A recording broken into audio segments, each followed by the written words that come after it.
Hi, my name's Patricia. I'm an artist, and I'm going to show you how to draw a cat yawning. We're going to do a straight-on view of the cat yawning. So this is the top of the head. I'm kind of making it a jagged line for hair. And then we've got the ears.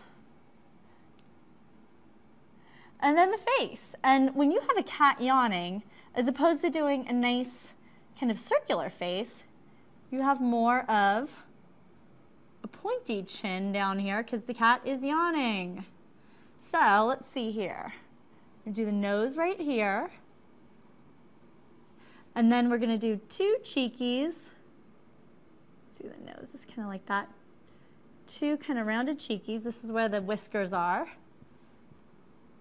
And then doing the mouth.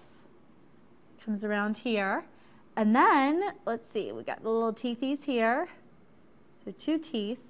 And then, of course, that adorable little tongue that's coming around. And let's get it around the teeth. It's coming up a little bit. There we go, line down the middle. And then I'm going to darken the sides of the tongue so that the tongue shines. And you can see it immediately. Oh. All right, and now for the eyes. Usually when a cat's yawning, their eyes are closed. And then we've got the ears. And let's see here. I'm going to put his little body, two little paws, because he's laying on the couch. And there you go. There's the cat yawning. Enjoy.